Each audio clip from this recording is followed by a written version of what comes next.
Hello everyone, welcome back to my YouTube channel. आशा करती हूँ आप सब अच्छे होंगे, स्वस्थ होंगे।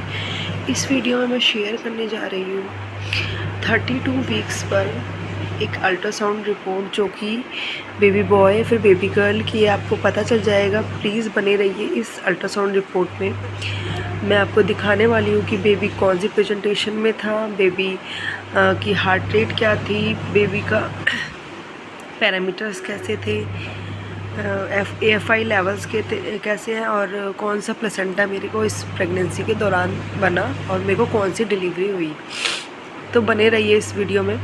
वीडियो लाइक एंड शेयर करना ना भूलें, and please subscribe my channel if you haven't subscribe yet, क्योंकि आपको इस चैनल पर काफ़ी कुछ अच्छी चीज़ें या फिर वीडियोस मिलेंगी रिलेटेड टू प्रेगनेंसी।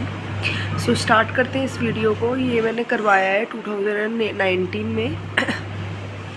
आप जैसे कि देख रहे होंगे कि रिपोर्ट में लिखा हुआ है, एक single live foetus is seen in uterine cavity in cephalic presentation at the times of study. यानी मुझे एक सिंगल लाइव बेबी है, अलाइव है, एंड सेफलिक प्रेजेंटेशन में यानी हेड डाउन पोजिशन में बेबी हेड डाउन कर चुका है, and this is the best position for normal delivery.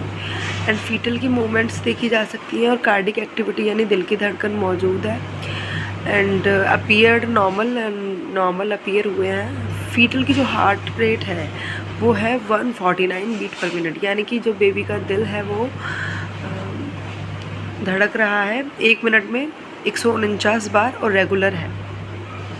और कोई भी न्यूकल कोड गले के अराउंड देखी नहीं गई है इस एग्जामिनेशन में, यानी कि उसके आसपास कोई गले के आसपास कोई कोड नहीं है। और जेस्टेशनल एज के अकॉर्डिंग जो है वो 32 वीक्स 2 डेज़ के अकॉर्डिंग जो BPD है यानी बाईपेरिएटल डायमीटर, जो कि सिर का व्यास होता है, वो है 79.4 mm। एंड जो HC है जो वो है हेड सरकमफ्रेंस, यानी कि जो सिर बेबी का जो गोल सिर होता है उसकी चारों ओर की परिधि, यानी चारों ओर का जो चक्कर होता है उसको मापते हैं, उसको हेड सरकमफ्रेंस कहते हैं। AC होता है बेबी का भ्रूण का जो स्टमक होता है, स्टमक यानी कि उसके पेट के चारों ओर का जो लंबाई होती है, दैट इज़ कॉल्ड, लंबाई नहीं बोलेंगे उसे, परिधि बोलेंगे उसको। चारों ओर का जो चक्कर होता है उसकी परिधि को बोलते हैं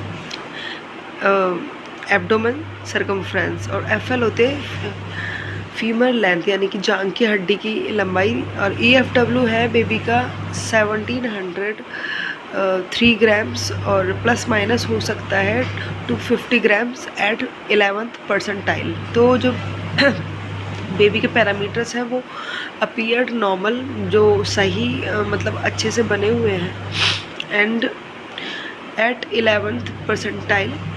और जो बेबी का वेट है ना वो थोड़ा सा लोवेस्ट साइड पे था। मेरे को डॉक्टर ने एडवाइस किया था मुझे कि आप कुछ खाओ पियो ताकि बेबी को थोड़ा वेट ग्रो हो सके, क्योंकि थोड़ा सा उन्होंने पाया कि ग्रोथ थोड़ी सी कम हो रही है बेबी की। थोड़ा सा आप ट्राई करो वेट पुट ऑन करने की बेबी का, क्योंकि मेरा तो उस प्रेगनेंसी में काफ़ी वेट बढ़ ही रहा था। और average gestational age USG 31 weeks 5 days. Ultrasound के अकॉर्डिंग जो मेरी जेस्टेशनल एज है वो दिखाई दे रही है यहाँ पे 31 वीक्स 5 डेज़, और LMP के अकॉर्डिंग है वो 32 वीक्स 2 डेज़ है। ऐसा कहा जाता है कि USG और LMP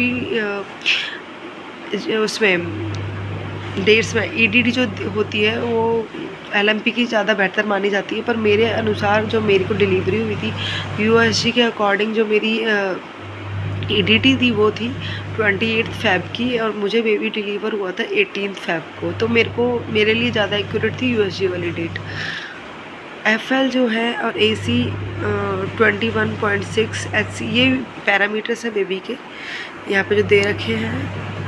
और प्लेसेंटा है वो मेरा है फंडो एंटीरियर अपर सेगमेंट, यानी कि मेरा जो फंडो एंटीरियर प्लेसेंटा कौन सा होता है जो कि पेट के साथ सटा होता है, that is called anterior placenta. वो मुझे फंडो एंटीरियर यानी वो टॉप पर है, मुझे गर्भाशय के मुख पर है फंडो एंटीरियर, और नो प्रीविया। प्लेसेंटा प्रीविया मुझे नहीं है। मुझे डायग्नोस हुआ था स्टार्टिंग वाले फेज़ में अर्ली प्रेगनेंसी में low lying placenta, but doctor ने जैसे जैसे मुझे चीज़ें बताई कि आपको ये करना है, तो I did everything for low lying placenta and मुझे 3 या 4 महीने के अंदर वो ठीक भी हो गया। तो अब मुझे इस रिपोर्ट के अकॉर्डिंग कोई प्लेसेंटा प्रीविया नहीं है। एमनियोटिक फ्लूइड है जो वो एडिक्वेट है, मतलब वो भी अच्छी मात्रा में है। AFI जो है अप्रॉक्स है 10 से 11 cm सेंटीमीटर्स। AFI को हमेशा सेंटीमीटर में नापते हैं, तो AFI लेवल्स जो मेरे थे थोड़े से ठीक थे, मतलब 10 होना चाहिए minimum for a good pregnancy, but मेरा जो 10 से 11 ही था, तो बॉर्डर लाइन पे था।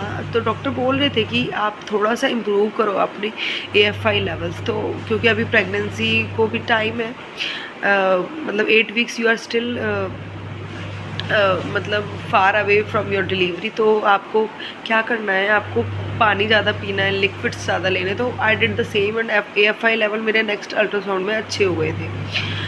अगर आपका भी ये थोड़ा एमनियोटिक फ्लूइड कम है, तो आप भी ट्राई करो कि आप ज़्यादा से ज़्यादा फ्लूइड लीजिए, जूसेस वगैरह लीजिए, और इससे आपको काफ़ी अच्छे से आपका AFI लेवल्स बढ़ जाएंगे। और यस, आप स्ट्रेस थोड़ा कम लीजिएगा, क्योंकि ज़्यादा स्ट्रेस लेने से AFI लेवल्स भी कम फ़र्क पड़ता है। AFI लेवल्स मैं ये नहीं कहूँगी कि ये प्रूव्ड है, ये प्रूव्ड बिल्कुल नहीं है, बट हाँ, स्ट्रेस लेने से AFI लेवल्स कम हो जाता है, ये सुनने में आया है। Internal OS is closed end impression में क्या लिखा हुआ है, single live intra uterine pregnancy of approx 31 weeks 5 days by parameters. Parameter के हिसाब से मुझे जो प्रेगनेंसी है, वो जो मेरे पैरामीटर्स के हिसाब से जो प्रेगनेंसी है वो 31 वीक्स की और 5 डेज़ की है। तो मैं आज आपको बता देती हूँ कि जो मुझे ये बेबी है, ये है बेबी गर्ल जी हाँ। उसका प्लेसेंटा था जो एंटीरियर था मुझे, और आफ्टर 32 वीक्स या 30 वीक्स मुझे ये फंडो एंटीरियर था अपर सेगमेंट में, और मुझे प्लेसेंटा प्रीविया भी पहले था कुछ महीने में, पर वो बाद में ठीक हो गया था। So this is the report of a baby girl at 32 weeks. And मुझे जो बेबी गर्ल के टाइम पे हुई थी नॉर्मल डिलीवरी। यस, मेरी जो एमनियोटिक फ्लूइड है उसकी जो थैली थी वो फट गई थी, तो मुझे इमरजेंसी में एडमिट होना पड़ा। वैसे I was not prepared for delivery. मैंने डॉक्टर से बोला भी कि डॉक्टर आई वांट टाइम, मैं मेंटली प्रिपेयर नहीं हूँ, पर डॉक्टर सेड कि अब कुछ नहीं हो सकता है, आपका एमनियोटिक फ्लूइड जो है वो सारा चला गया है, वो सारा। तो अब आपको क्या करना है, आपको एडमिट होना ही पड़ेगा और आपकी डिलीवरी होगी। तो आई delivered a baby girl with normal delivery and I am blessed with a baby girl. अब 5 इयर्स की हो चुकी है। Thank you so much for watching my video. Please like share subscribe.